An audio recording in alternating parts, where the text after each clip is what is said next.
شہید دستگیر اپنی کتاب میں واقعہ نقل کرتے ہیں ایک شخص کا کہ اسے حالت احتضار میں بالکل آخری وقت میں تھا، تو کہتے ہیں کہ ان کو تلقین پڑھائی گئی کہ لا الہ الا اللہ کہو، اللہ پر ایمان لے کر آؤ، اشہد ان محمد رسول اللہ کہنا۔ بڑی مشکل سے اس نے پہلا کلمہ دوسرا کلمے کا دوسرا حصہ پڑھا، بہت مشکل سے کہہ رہا اس نے پڑھا۔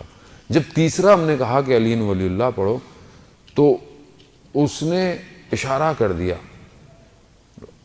نہیں پڑھا جا رہا۔ ایسے میں اس کی عجیب سی حالت ہوئی اور وہ بے ہوش ہو گیا، جبکہ آخری وقت تھا۔ اس کو ہاسپٹل لے گیا، کہتے ہیں کچھ عرصے اس کو خیوش آیا تو وہ کہتے ہیں دوبارہ ان کی خدمت میں گیا تو انہوں نے کہا تھا اس وقت جب ہم تمہیں تلقین پڑھا رہے تھے تو تم نے تلقین کے شروع کے 2 بولے، تیسرا کیوں نہیں بولا؟ کہتا ہے میں نے دیکھا جب آپ مجھے تلقین پڑھا رہے تھے تو ایک بہت بڑا دیو ہے، اس کے ہاتھ میں زنجیریں ہیں اور اس کے یہ 3 حلقے ہیں۔ لا الہ الا اللہ جب آپ نے کہا پڑھو تو مجھے بہت سخت ہوئی کیونکہ وہ زنجیر اپنی طرف کھینچ رہا تھا۔ میں نے بہرحال پھر بھی توحید کو اپنی طرف لے لیا۔ پھر جب آپ نے کہا محمد رسول اللہ کہو تو کہا وہ بھی اس نے کھینچنے کی کوشش کی مگر وہ بھی میں نے اس سے لے لی۔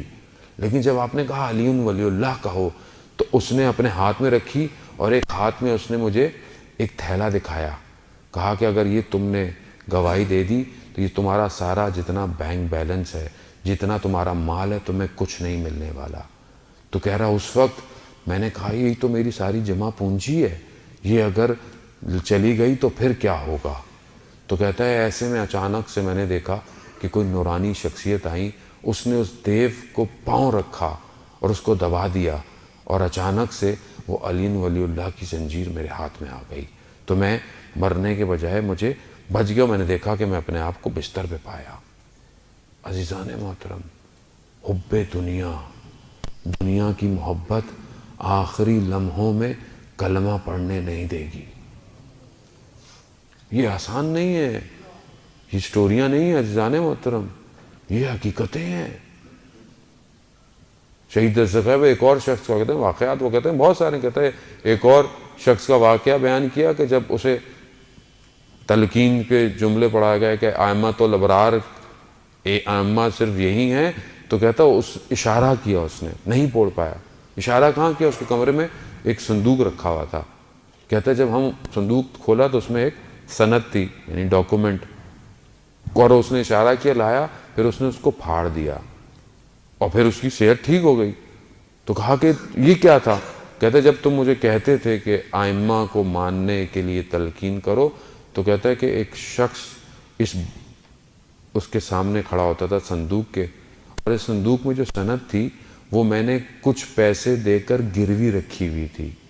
جیسے ہی میں اقرار کرنے لگتا تھا، وہاں جو کھڑا ہوا شخص تھا وہ کہتا تھا میں سند پھاڑ دوں گا، اور یہ سند مجھے میری جان سے زیادہ عزیز تھی۔ کہہ رہے جیسے ہی مجھے ذرا سا موقع ملا، میں ہوش میں آیا، میں نے کہا پہلے تو میں اس کو پھاڑوں تاکہ میں آخری وقت میں ائمہ کی ولایت کا اقرار کر سکوں۔ عزیزان دنیا، یہ جو ہم جمع کر رہے ہیں، جتنی محبت بڑھتی چلی جائے گی آخری وقت میں جان کا نکلنا سخت ہو جائے گا۔ اتنی ساری زندگی میں محنت کی اور آخری وقت میں، اور شیطان پوری کوشش کرتا ہے آخری وقت میں نے پہلے بھی آپ کی خدمت میں عرض کی، پوری کوشش کرتا ہے آخری وقت میں آ کے لے جائے۔ بہتر ہے میں اسی دنیا میں اپنے پروردگار سے رابطہ پیدا کروں۔ لیکن دعائیں کیوں ہیں؟ جب آپ دعا پڑھتے ہیں تو آپ خود شکستہ ہوتے ہیں، ٹوٹتے ہیں، آپ کو مجھے اپنی اوقات یاد آتی ہے کہ خدا ہے کیا اور میں کیا ہوں۔ جب میں ہاتھ پھیلاتا ہوں، جب میں گریہ کرتا ہوں، عظمت کا اقرار کرتا ہوں اور اپنے ہونے کے سامنے اقرار کرتا ہوں، تو دنیا کی محبتیں دور ہونا شروع ہو جاتی ہیں میرے سے۔ لیکن اگر آپ غرور تکبر میں چلتا رہیں، آپ کبھی کسی سے کچھ مانگے نہیں، آپ کے پاس سب کچھ ہو، تو تھوڑے عرصے میں انسان غرور ہو جاتا ہے، مجھے کیا ضرورت ہے کسی سے کچھ مانگنے کی، میرے پاس تو سب کچھ ہے۔ یہی غرور تکبر اسے تباہ اور برباد کر دیتا ہے۔ اس لیے کہا کہ 5 وقت سجدے کرو، اور سید الساجدین کے ماننے والوں کے سجدے طولانی ہونے چاہیے۔ امام کے سجدوں پہ نشان ایسے تھے کہ امام سال میں کئی دفعہ ان کو کٹواتے تھے۔ میں تو سجدہ کرتا ہوں، میرے سجدے میں تو دنیا ہے، میں تو ظاہراً خدا کو سجدہ کر رہا ہوں، لیکن قلب تو میرا کہیں اور جھکا ہوا ہے۔